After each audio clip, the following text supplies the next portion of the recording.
বীরের রক্তে ভেজা আমার বাংলাদেশ হৃদয়ে জড়িয়ে আছে রক্তিমাবেশ। রক্তে ভেজা বাংলাদেশ, রক্তে ভেজা বাংলাদেশ। সুজলা সুফলা শস্য শ্যামলা আমাদের বাংলাদেশ। ষড়ঋতুর বৈচিত্র্যতায় ভরপুর আমার এই শ্যামল ভূমি।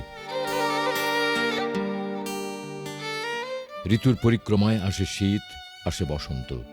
প্রকৃতির মতোই এদেশের মানুষ কখনো বাউল, কখনো বিদ্রোহী। যুগে যুগে কালে কালে তামাটে বাঙালি বিদ্রোহ করেছে অন্যায় আর অবিচারের বিরুদ্ধে। তিতুমীর হাজী শরীয়তুল্লাহ কাঁপিয়ে দিয়েছেন ইংরেজ শাসনের। এমনিভাবে দুঃশাসনের বিরুদ্ধে অগ্রণী ভূমিকা পালন করেছেন কৃষক আন্দোলনের নেতা নুরুল দিন, তেভাগা আন্দোলনের নেত্রী ইলা মিত্র। বিদ্রোহ বাংলা, বিদ্রোহী বাঙালি যুগে যুগে বিপ্লবের সংগ্রামের মধ্যে দিয়ে সত্য সুন্দর প্রতিষ্ঠায় পালন করেছে সাহসী ভূমিকা। ধরলা, তিস্তা, ঘাঘট নদীর পাড়ের এমনই এক দুঃসাহসী তরুণের নাম আবু সাইদ। বাংলার বরেন্দ্রভূমি রংপুরের বাবনপুর গ্রামে 2000 সালের 10 ডিসেম্বর জন্মগ্রহণ করেন এই সংগ্রামী বীর আবু সাইদ।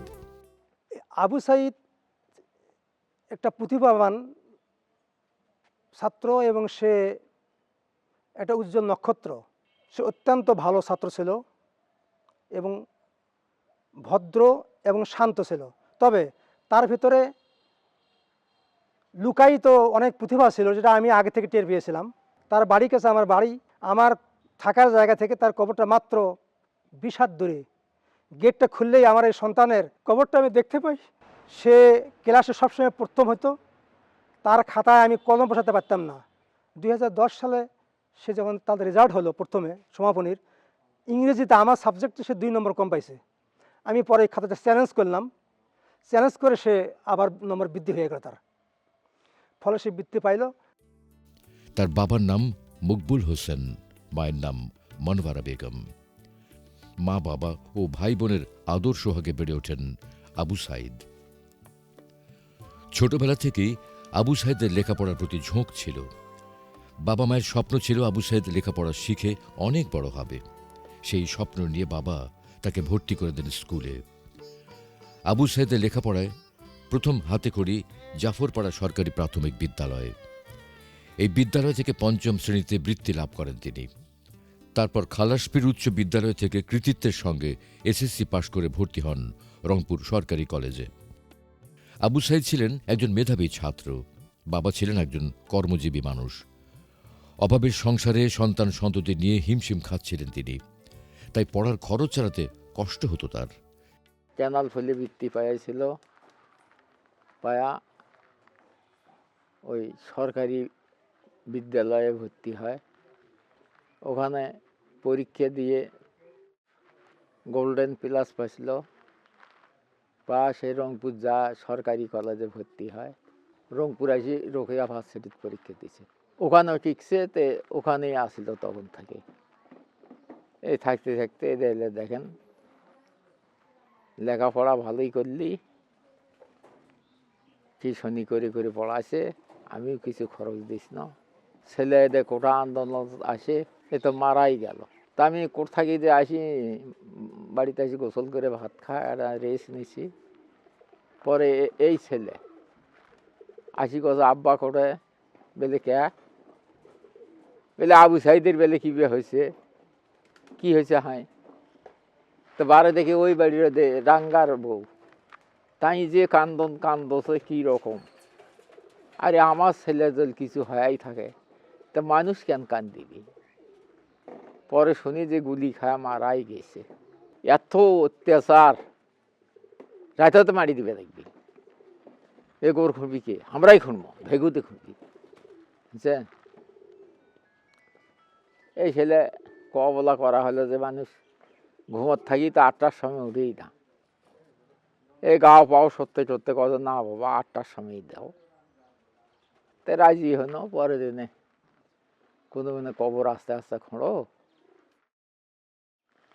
9টা 9:30 বাজে। সে 9টার সময় মার্কিন ছাড়ি দিলি, এই তারও জবাব দিবে নাকছে। ফির মাদ্রাসাত না নিয়ে কি মসজিদ ঘরতেও করো, মনে করেন 700-800 মানুষ মসজিদ ঘরত জায়গা হয়, আরও মানুষ আসবেই দেয় না, ওরেই জানাজা করে মারি দিথি। কিন্তু আবু সাইদের চোখ ভরা ছিল স্বপ্ন, আশা, বুক ভরা ছিল আত্মবিশ্বাস। তিনি এই অভাব অনটনের মধ্যে নিজের প্রচেষ্টায় কৃতিত্বের সঙ্গে পাশ করেন এইচএসসি। তারপর ভর্তি হন রংপুরে বেগম রোকেয়া বিশ্ববিদ্যালয় ইংরেজি বিভাগে। আমার এই সন্তান ছোট, খালাসপুরে সরকারি গেল, সরকারি যা ছিল আমার লেখাপড়া করলি, অটো ফিরল, মেট্রিকে গোল্ডেন পালি পাওয়ার পরে পরে আমার লেখাপড়া করেছিল, করার পরে বিশ্ববিদ্যালয়ে গেল। তো ভর্তি হওয়ার টাকা নাই, আমার ছেলে বাবা কাছে বলে, বাবা আমার ভর্তি হবে নাকি? বাপে একটা গরু আসল, গরু বিক্রি করে সেই ফি দিছে, যা চল ভর্তি হওয়া গেছে। হবা আসলে ইঞ্জিনিয়ার ইসিডিসি হবা চাইছিল, হবা পারলি না। চল আমার বাইরে গেল হয় ম্যাম, বাইরে পড়বে গেল হয়, চল আমার সেটা পড়বে পারলি না। বাপক ঘর দিতে কছিল, বাপে ঘর দিয়ে দিছিল, ঘর চল সে ঘরে থাকতে পারে নাই। চল আমার তার আগে দেশের রাও দেখে চল আমার দিছে, জীবন দিছে, দেশের টেনে জীবন দিছে। আবু সাইদ ছোটবেলা থেকেই ছিলেন যেমন প্রতিভাবান তেমনি আত্মপ্রত্যয়ী। তিনি আত্মবিশ্বাসে বলীয়ান হয়ে নিজেকে প্রতিষ্ঠা করার লক্ষ্যে টিউশনি করে লেখাপড়া চালিয়ে যেতে থাকেন। সেই সঙ্গে সংসারের খরচের জন্য বাবার হাতে তুলে দেন টিউশনির কিছু টাকা। গ্রামার বুঝতাম না বা পারতাম না, তখন আমি আবু সাইদ ভাই স্যারের কাছে পড়ছিলাম। তিনি আমাকে খুব ভালো বুঝাইছিল। তার অনুদানে আমি ক্লাস 5 পড়েছিলাম। যখন 5-এ উঠে আমি একরোল করছিলাম। তার ইংরেজি খুব ভালো পড়াশোনা করাইতে পারত উনি। বেগম রোকেয়া বিশ্ববিদ্যালয়ে আমাদের পরিবার থেকে উনি প্রথম চান্স পেয়েছিল। আবু সাইদ ছোটবেলা থেকে দেখতে পান বৈষম্যের জাঁতাকলে নিষ্পেষিত এই সমাজের সাধারণ মানুষ। তিনি ভাবতে থাকেন কিভাবে এই বৈষম্য দূর করে একটি সুন্দর ন্যায়ভিত্তিক সমাজ গড়া যায়। তিনি বরেন্দ্রভূমির ইতিহাস পাঠ করে জেনেছেন কৃষক নেতা নুরুলদ্দিনের চেতনার কথা, তেভাগা আন্দোলনের নেত্রী ইলামিত্রের সংগ্রামের আখ্যান। তিনি জেনেছেন সমাজ সংস্কারের অগ্রদূত বেগম রোকেয়ার জীবন কথা, সেই সঙ্গে রাজশাহী বিশ্ববিদ্যালয়ের প্রক্টর ডক্টর শামসুজ্জোহার আত্মত্যাগের কাহিনী। আবু সাইদ আমার একদম ইমিডিয়েট, আমার ছোট, আমাদের একসাথেই বেড়ে ওঠা, বড় ফ্যামিলি আমাদের। কিন্তু আমাদের যে আর্থিক অবস্থা, পারিবারিক অবস্থা, আমাদের মতো ফ্যামিলি থেকে ইউনিভার্সিটি পড়া একটা দুঃস্বপ্নের মতো। আমরা কেউ ইউনিভার্সিটি লেভেলে এত দূর আমরা যাইতে পারিনি, আমরা কেউ যাইতে পারিনি। ও একমাত্র গেছিল, ওরে নিয়ে আমাদের অনেক আশা ছিল, স্বপ্ন ছিল। ও আমাদের সবার মুখ উজ্জ্বল করবে, লেখাপড়া করে বিসিএস ক্যাডার হবে, এই রকম ভালো কিছু করবে আমরা আশা করছিলাম। আমাদের এই পরিবারের একটা প্রদীপ ছিল, এটা আমাদের এই প্রদীপটাকে নিভেই দেওয়া হয়েছে। বৈষম্য বিরোধী ছাত্র আন্দোলন 2024-এ যে আন্দোলন শুরু হয়, কোটা সংস্কার আন্দোলন, বেগম রোকেয়া ইউনিভার্সিটি ও অন্যতম সমন্বয়ক ছিল। সেটা আমি ফ্যামিলির মধ্যে একমাত্র আমি জানতাম যে ও আন্দোলন করতেছে, কিন্তু এই আন্দোলন যে প্রাণঘাতী হবে এরকম হবে আমার জানা ছিল না। যখন ও আন্দোলন করে, ওরে আমি অনেক বুঝাইছিলাম, ফোনে কথা বলছিলাম। আমার স্বাস্থ্য ভাই রুহুল আমিন ভাই একসাথে থাকতো, ওরে ফোন দিলে অনেক সময় ফোনে পাইতাম না। রুহুল ভাইয়ের কাছে ফোন দিতাম, ভাই আবু সাইদ কি আছে, মেসে আছে না কোথায় আছে, ওরা একটু ডেকে রাখেন। রুহুল ভাই বলতো সমস্যা নাই, আমরা একসাথেই থাকি, একসাথেই আমরা যাই, সবাই আন্দোলন করতেছে, ও তো শুধু একা না।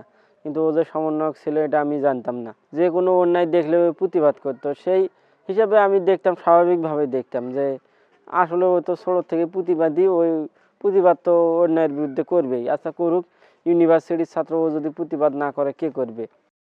বরেন্দ্রভূমির সংগ্রামীদের কথা ও কাহিনী তার হৃদয় মনকে আন্দোলিত করে তোলে। তিনি ভাবতে থাকেন একটি সুন্দর সমাজের কথা। তাই যখনই কোনো ন্যায্য দাবি নিয়ে ছাত্র সমাজ সোচ্চার হয়ে উঠেছে, তখনই তিনি সেই ন্যায্য দাবিকে অকুণ্ঠ চিত্তে সমর্থন করে পাশে দাঁড়িয়েছেন। 2024 সালের জুলাইতে যখন কোটা সংস্কার আন্দোলন শুরু হয়, তখন তিনি নিঃসংকোচ চিত্তে এগিয়ে আসেন আন্দোলনকারীদের পাশে। আবু সাইদ সাহসিকতার সঙ্গে বিশ্ববিদ্যালয়ের ছাত্রছাত্রীদের সমন্বয়ে আন্দোলন শুরু করেন। 16ই জুলাইয়ের পূর্বে আমরা দেখেছি যে 11 তারিখ ক্যাম্পাসে ছাত্রলীগের গুন্ডাপান্ডারা আমাদেরকে কিভাবে অতর্কিত হামলা করেছে। আপনারা গণমাধ্যমে দেখে থাকবেন যে আবু সাইদ ভাইকে চড়থাপ্পড় মারা হয়েছে সে সময়। তারপর আবু সাইদ ভাই তারপরেও দমে যাননি। যখন আমাদেরকে বিভিন্ন ট্যাগ দিয়ে আমাদেরকে গালিগালাজ করে গলা ধাক্কা দিয়ে ধাক্কাধাক্কি করে যখন আমাদেরকে পিছুপা করে দেওয়া হচ্ছিল, তখন আবু সাইদ ভাই আবার সমস্বরে এসে বলছিলেন যে আমরা কি কোনো জামাত শিবির বিএনপি? আমরা জামাত শিবির বিএনপি নই, আমরা আন্দোলনকারী। তখন তিনি সমস্বরে একটি কথা বলছিলেন, স্লোগান দিয়ে বলেছিলেন যে মেধা না কোটা, কোটা না মেধা। সেই আওয়াজটি এখনও আমার কানে বাজে। তাকে উদ্দেশ্যপ্রণোদিতভাবে পুলিশের কোনোরূপ হুমকি না হওয়া সত্ত্বেও তাকে বেধড়ক মারপিট করা হয়েছে। এটি আমি বলবো যে একটি পরিকল্পিত হত্যাকাণ্ড। শত বাধা বিপত্তি উপেক্ষা করে আন্দোলনকে এগিয়ে নিয়ে যান। আবু সাইদ ছিলেন রোকেয়া বিশ্ববিদ্যালয়ের সংগ্রামী ছাত্রদের অন্যতম। তার বলিষ্ঠ নেতৃত্বে, অসীম সাহসিকতায় স্বৈরাচারী শেখ হাসিনার একনায়কত্ব শাসন ব্যবস্থা নড়বড়ে হয়ে ওঠে। ছাত্রনেতা আবু সাইদের নেতৃত্বে 16 জুলাই আন্দোলন তুঙ্গে ওঠে।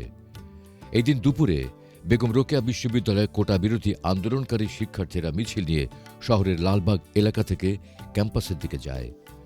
পুলিশের ব্যারিকেড ভেঙে ক্যাম্পাসে প্রবেশের চেষ্টা করলে পুলিশ ও ছাত্রলীগ তাদের বাধা দেয়। এক পর্যায়ে পুলিশ ও ছাত্রলীগের সঙ্গে আন্দোলনকারীদের সংঘর্ষ বাধে। স্বৈরাচারী শেখ হাসিনার নির্দেশে পুলিশ ও ছাত্রলীগ আন্দোলনকারী ছাত্রদের লক্ষ্য করে গুলি ছুড়তে থাকে। পুলিশ ও ছাত্রলীগের বর্বরতায় শিক্ষার্থীরা অনেকেই গুরুতরভাবে আহত হন। ঠিক তখনই পুলিশ ও ছাত্রলীগের বর্বরতার প্রতিবাদে দুহাত প্রসারিত করে বুক চিতিয়ে মিছিলের সম্মুখে এসে দাঁড়ান আবু সাইদ। নিরস্ত্র আবু সাইদের বুকে নির্মমভাবে গুলি চালায় পুলিশ। গুলির আঘাতে রক্তাক্ত দেহে লুটিয়ে পড়েন সংগ্রামী আবু সাইদ। আবু সাইদকে যখন নির্মমভাবে গুলি করা হয়, তাকে যখন দ্রুত হাসপাতালে নেওয়া হয়েছে, তার পরপরই আমি হাসপাতালে গিয়ে পৌঁছাই। আমার সঙ্গে আরও আমাদের কয়েকজন কলিগ ছিলেন। তারপর আমি পুরো সময় হাসপাতালে সেখানে ছিলাম। সেখান থেকে মর্গে নিয়ে গেছে, সেখান থেকে তার মরদেহ আবু সাইদের বাড়িতে পৌঁছে দেওয়া, সেই রাত 2টার সময় গিয়ে আমরা পৌঁছেছি। পুরো সময় আমরা ছিলাম। আমরা যখন ওখানে যাই তখন প্রশাসনের অনেকগুলো গাড়ি ছিল। আমরা নিজেরা একটা অ্যাম্বুলেন্স ঠিক করবার কথা ছিল। প্রশাসন থেকে বলা হয়েছে যে অ্যাম্বুলেন্স তারা ঠিক করবে, তাদের অ্যাম্বুলেন্সে তোলা হবে। আমাদের একটা বিষয় তখন খারাপ লেগেছে যে আবু সাইদ দুপুরবেলার ঘটনা, সেই আবু সাইদ হাসপাতাল থেকে ছাড় পেতে পেতে সময় লেগেছে রাত 12টা। কোনো কারণ ছাড়াই এতক্ষণ এই আবু সাইদের মরদেহটা হাসপাতালে রাখা হয়েছে, কালক্ষেপণ করা হয়েছে। একদিকে আবু সাইদের বাড়িতে তার অসহায় বাবা মা তার এই সন্তানের মুখ দেখার জন্য অপেক্ষা করেছে, আর এখানে কারণ ছাড়াই তার মরদেহটা এখানে বিলম্ব করা হয়েছে। শুধু তাই নয়, যখন সেই রাত 12টার সময় আমরা এখান থেকে রওনা করেছি, তখন আমি তো শুরুতে ভেবেছিলাম বোধহয় 10-12টা গাড়ি, পরে জেনেছি যে টোটাল গাড়ি প্রায় 20টা ছিল। প্রশাসনের গাড়ি ছিল, পুলিশের গাড়ি ছিল, র্যাবের গাড়ি ছিল, প্রশাসনের আরও বিভিন্ন স্তরের গাড়ি ছিল। এই যে এতগুলো গাড়ি মরদেহ নিয়ে যেতে প্রয়োজন হলো আবু সাইদের মরদেহটা, কিন্তু সেই বাজার থেকে যে 200-300 গজ সামনে আবু সাইদের বাড়ি, সেই বাড়ি পর্যন্ত কিন্তু কেউ যায়নি। এটা অত্যন্ত দুঃখজনক যে রংপুর থেকে যারা গেছে তারা কেউ আবু সাইদের বাবা মাকে সান্ত্বনা দেওয়ার জন্য যায়নি। আর যখন আমি গিয়েছি তখন বিশ্ববিদ্যালয় থেকেও আর কেউ যায়নি, কয়েকজন স্টুডেন্ট গেছে। আমাকেও কেউ কেউ বলেছে যে এই যাওয়াটা ঠিক হবে কিনা, যে তখন তো আওয়ামী লীগের দুর্দণ্ড প্রতাপ, সেখানে কোনো প্রশ্নবিদ্ধ হবে কিনা এই যাওয়া। আমি বলেছি যে আমাদের স্টুডেন্ট যে একটা ন্যায়পথে আন্দোলন করতে গেছে, যেই আন্দোলনের সঙ্গে আমরা একমত পোষণ করি, অর্থাৎ আমাদেরও আন্দোলন, সেই আন্দোলনে একজন আবু সাইদ নির্মমভাবে পুলিশ গুলি করেছে, তারপর তার মরদেহ কেউ সঙ্গে যাবে না, এটা হতে পারে না। এবং আমরা এখন আশা করি যে আবু সাইদ হত্যার সঙ্গে যারা জড়িত তাদের খুব দ্রুততম সময়ে নিশ্চয়ই একটা বিচার হবে। আবু সাইদের বুকের তাজা রক্তে রঞ্জিত হয় বাংলার বরেন্দ্রভূমির শ্যামল মাটি। আবু সাইদের রক্তে ডাকে বান, জাগে উর্মি। ছাত্র জনতার বুকে জ্বলে আগুন।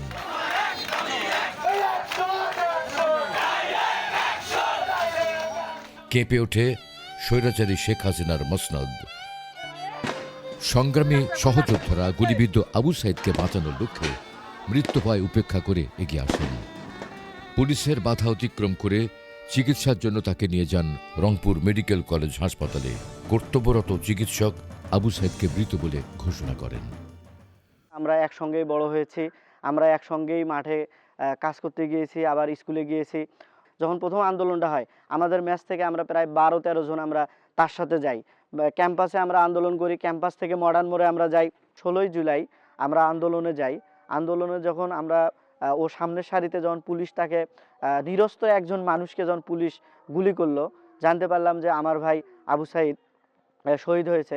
পরে আমরা পরিবার থেকে আমি সহ মেডিকেলে যাই। মেডিকেল থেকে এই লাশ যখন রাস্তায় আবার নিয়ে আসে যে ক্যাম্পাসে আমরা নিয়ে যাব আন্দোলনের এটা বেগবান করার জন্য, তখন পুলিশ কি করে, ছাত্রদের হাত থেকে পুলিশ লাশটা কেড়ে নিয়ে যায়। কেড়ে নিয়ে যায় কোথায় রাখে আমরা পাই না। পরে মেডিকেলে গিয়ে আমরা অনেক খোঁজাখুঁজির পর আমাদের বাংলা ডিপার্টমেন্টের ডক্টর তুহিন অদুত স্যার এবং ইংরেজি বিভাগের কিছু শিক্ষক ওখানে ছিল, এবং তারই মারফতে আমরা পরবর্তীতে দেখি যে মর্গে আবু সাইদের লাশ থাকে। এই যে লাশ আমাদেরকে সাক্ষী নেয় যে আমরা লাশ হচ্ছে পোস্টমর্টম করব না, এর মর্মে আমরা স্বাক্ষর করি। আমাদের পরিবার থেকেও স্বাক্ষর করে এবং শিক্ষকেরাও স্বাক্ষর করে। এই যে আমরা লাশ পোস্টমর্টম করব না, হঠাৎ আমাদের সামন থেকে আবু সাইদের লাশটা উধাও হয়ে যায়। কোথায় যে অ্যাম্বুলেন্সে করে নিয়ে যায় আমরা জানি না। পরে জানতে পারি রাত প্রায় 12:30 কিংবা 1টার কাছাকাছি, যে পরে জানতে পারি যে লাশকে পোস্টমর্টম করা হয়েছে। অথচ তার আগে আমাদের কাছ থেকে স্বাক্ষর নিছে যে অভিভাবকেরা হচ্ছে কি করবে না, আবু সাইদের লাশ হচ্ছে পোস্টমর্টম করতে দেবে না, কোনো কেসও করবে না। এই ধরনের আমাদের ভয়ে আমরা এটা বলি, কিন্তু তারা পোস্টমর্টম করে ফেলে। এইভাবে লাশ আমাদের পথে প্রায় পুলিশই, র্যাব, পুলিশ আরও অনেক প্রোটোকলের মধ্য দিয়ে আমাদের এই বাবনপুর গ্রামে আবু সাইদের লাশ আনে, এবং লাশ আনার পর এই লাশ রাতেই দাফন করতে বলে, যে কোনো জানাজা অত করা লাগবে না, 200 জন মানুষ নিয়ে জানাজা করে দাফন করেন। কিন্তু এলাকাবাসী এবং আমাদের সচেতন মানুষ যারা ছিল তারা বলল যে না, এভাবে আমরা লাশ দাফন করব না। এরপর আমরা পরের দিন আমরা সকাল 8টায় আমরা জানাজার একটা শিডিউল নেই, কিন্তু ওখানেও জানাজার বাধা সম্মুখীন হই। তারপরেও পরবর্তীতে জনগণ, এলাকাবাসী সবাই সম্মিলিতভাবে আমরা 9টার দিকে আমরা 2টা জানাজা করি। সংগ্রামী সহযোদ্ধারা এই বীর পুরুষের মৃত্যুতে শোকে শোকাভিভূত হয়ে পড়েন। পরক্ষণেই সান্ত্বনায় সাহসে বুক বেঁধে শোককে শক্তিতে পরিণত করেন। পুলিশ ষড়যন্ত্রের জাল বিস্তার করে শহীদ আবু সাইদের লাশ গুম করতে চেষ্টা করে। আবু সাইদ শহীদ হওয়ার পর আন্দোলন আরও বেগবান হয়ে ওঠে। আবু সাইদের বুকের তাজা রক্ত দেখে দৃঢ় চিত্তে সংগ্রামী চেতনায় উজ্জীবিত হয়ে ওঠেন সংগ্রামী ছাত্র জনতা। উত্তাল হয়ে ওঠে রংপুর, উত্তাল হয়ে ওঠে সমগ্র দেশ। যখন আবু সাইদ তার দুহাত প্রসারিত করে পুলিশের সামনে বুক পেতে দিয়েছিল, তখন আমি ভেবেছিলাম যে এই ছবিটি হয়তো বা বড় ধরনের ঘটনা ঘটাইতে পারে। যখন পুলিশ গুলি করে তখন আমি ক্যামেরাটা পুলিশের দিকে নিয়ে যাই, এবং যখন আবু সাইদকে গুলি লাগে তখন আবার ক্যামেরাটা আবু সাইদের দিকে নিয়ে যাই, এবং এক সময় দেখতে পেলাম যে আবু সাইদ রাস্তার অপোজিটে যেয়ে পড়ে যায়। পড়ে যাওয়ার পর ওনাকে যখন নিয়ে যায় এবং পার্কের মোড় পর্যন্ত তাকে নিয়ে যাওয়া হয়। এক পর্যায়ে সে সময় যে আমরা যে সংবাদকর্মীরা ছিলাম খুবই ঝুঁকিপূর্ণভাবে ছিলাম। ওই গুলিটি এবং সাংবাদিকদের উপরেও টিয়ার সেল এবং রাবার বুলেট নিক্ষেপ করা হয়েছিল, এবং আমরা খুবই ঝুঁকির মধ্যে ছিলাম সে সময়। টেকনাফ থেকে তেঁতুলিয়া জাগরণ ঘটে সমগ্র বাঙালি জাতির। নড়ে ওঠে স্বৈরাচারী শেখ হাসিনার রাজতখ্ত। এখান থেকেই শুরু হয় শেখ হাসিনার পতনের পালা। অবশেষে ছাত্র জনতার দাবিতে মঙ্গলবার মধ্যরাতে পীরগঞ্জের বাবনপুর গ্রামের বাড়িতে শহীদ আবু সাইদের মরদেহ নেওয়া হয়। আবু সাইদের মরদেহ বাড়িতে পৌঁছানো মাত্রই শোকের ছায়া নেমে আসে। ছেলেহারা মায়ের গগন বিদারী বিলাপ, বাবার আহাজারি, বোনের আত্মচিৎকারে আকাশ বাতাস ভারী হয়ে ওঠে। ভাইহারা ভাইয়ের অশ্রু জলে লেখা হয় বেদনার এক মহাকাব্য। দেখছি। আর আমাদের তো 2টে রুম, পরীক্ষার সময় ভাই একটা রুমে একাই থাকতো, ডিস্টার্ব হবে জন্যে আমাদেরকে থাকতে দিত না। আমরা কষ্ট করে একটা রুমেই থাকতাম, আর অন্য ভাইয়েরা তো ঢাকায় ছিল। এরকম করে কষ্ট করে লেখাপড়া করার পর মানে সব কিছুতে উত্তীর্ণ হয়েছে। বাহিরে এসেও মানে নিজের টিউশনি দিয়েই লেখাপড়াটা করছে ভাইয়া। মানে অন্যায় অবিচার সহ্য করতো না, যেটা ন্যায্য সেটা চাইতো। আর যে সাহসটা ভাইয়া আন্দোলনে দেখাইছে, এই রকম সাহসিকতাও আমরা মানে আগে ভাবিনি যে ভাইয়া এত বড় সাহসিকতা, যে অন্যের সামনে বুলেটের সামনে দাঁড়াবে এইভাবে। মানে এটা অনেক মানে আমাদেরকেও আঘাত করছে। যে এখন আমি এই জায়গায় আসি মানে সবাইকে দেখি, ভাইয়ের বন্ধু বান্ধব, শুধু ভাইয়াকেই দেখিনি। মানে এই চাকরিটা আমার কাছে মানে সৌভাগ্যের কিছু না, মানে বেদনারই আমার কাছে মনে হয়। যে ভাইয়া যদি থাকতো এটাই অনেক ছিল, আর ভাইয়া বড় কিছু হইতো। শহীদ আবু সাইদের মরদেহ দেখে এলাকাবাসীও অঝোর ধারায় কান্নায় ভেঙে পড়েন। শহীদ আবু সাইদের মরদেহ ঘিরে এক বেদনার দৃশ্য অবতারণা হয়। পরদিন বুধবার সকাল 9টায় পারিবারিক কবরস্থানে আবু সাইদের মরদেহ দাফন করা হয়। আবু সাইদ তার জন্মভূমি সুনিবিড় ছায়া ঢাকা গ্রামের মাটিতে চিরনিদ্রায় শায়িত। আবু সাইদ সম্বন্ধে কিছু বলতে গেলে একটি ছবি চোখের সামনে ভেসে ওঠে, যে শান্তশিষ্ট একটা মুখ, এবং সবসময় সে খুব নিয়মিত ছিল, বা নিয়মিতভাবে তাকে ক্লাসে আমি পেয়েছি সবসময়। কিন্তু জুলাই বিপ্লবের আগে কোটা আন্দোলনে তার একটা বিশাল ভূমিকা, এবং একটা সাধারণ কোটা আন্দোলনের কে অসাধারণ নেতৃত্বের মাধ্যমে সে সবার নজরে আসে। সম্পূর্ণভাবে অরাজনৈতিক আন্দোলনে সে নেতৃত্ব দিচ্ছিল, একটা অহিংস আন্দোলনের নেতৃত্ব দিচ্ছিল, এবং সেটা আস্তে আস্তে তার ব্যাপ্তি ছড়িয়ে গেল যখন 16ই জুলাই টিভি স্ক্রিনে তাকে লাইভে বুক পেতে গুলি খেতে আমরা দেখলাম পুলিশের বন্দুকের সামনে। সেই তরুণ আসলে বিশ্বাস করতে পারে নাই যে সে একজন ছাত্র, তার বিশ্ববিদ্যালয়ে তাকে ঢুকতে দেওয়া হবে না। তার বিশ্ববিদ্যালয়ে দাঁড়িয়েছিল পুলিশ, এবং তার অবস্থান ছিল রাস্তায়। রাষ্ট্রযন্ত্রের নির্দেশেই পুলিশ নির্মমভাবে তার বুকে গুলি চালিয়েছে। আবু সাইদকে চিরস্মরণীয় করে রাখার লক্ষ্যে আন্দোলনকারী সহযোদ্ধারা সেই প্রথম গেটের নাম দিয়েছেন শহীদ আবু সাইদ গেট। আন্দোলনের ঘটনাস্থল এবং পার্কের মোড়ের নামকরণ করা হয়েছে আবু সাইদ চত্বর। চিত্রশিল্পীদের রং তুলিতে কোটা সংস্কারের আন্দোলনের সংগ্রামী পটভূমিতে গ্রাফিতি অঙ্কিত হয়েছে দেয়ালে দেয়ালে। গ্রাফিতিতে দেয়ালের ভাষা হয়ে উঠেছে সংগ্রামী চেতনার প্রতীক। কবির কবিতায়, শিল্পীর গানে ঝঙ্কৃত হয়ে উঠেছে শহীদ আবু সাইদের বীর গাথা। আবু সাইদের দীপ্ত কণ্ঠে 29 কয়ের অনুচ্ছেদ ছিল, তবে অনগ্রসর শ্রেণীর কণ্ঠও ছিল তার। বলতো প্রতিবন্ধী উপজাতিদের কথা, সে বিষয়ে ছেলেটার নেহাত অধিকারের প্রাপ্যতাই ছিল। শহীদ আবু সাইদ যেন বারবার ডেকে ডেকে আহ্বান জানান, জাগো বাহে, কণ্ঠে সবাই। শহীদ আবু সাইদ কোটা সংস্কার আন্দোলনের এক সংগ্রামী মানুষের নাম। 24শে জুলাই আন্দোলনের সাহসী এক প্রতিবাদের প্রতীক, এক শহীদের নাম আবু সাইদ। শহীদ আবু সাইদের বুকে তাজা রক্তে ভেজা পথ ধরে 5 আগস্ট মুক্ত হয় শেখ হাসিনার দীর্ঘ 15 বছরের স্বৈরাচারী শাসনতন্ত্র। আবু সাইদ কৃষক নেতা নুরুল দ্বীনের উত্তর পুরুষ। যুগে যুগে আন্দোলনে, বিপ্লবে, সংগ্রামে প্রেরণা যোগাবে শহীদ আবু সাইদের আত্মত্যাগের কাহিনী। আবু সাইদ চির অমর, চিরভাস্বর।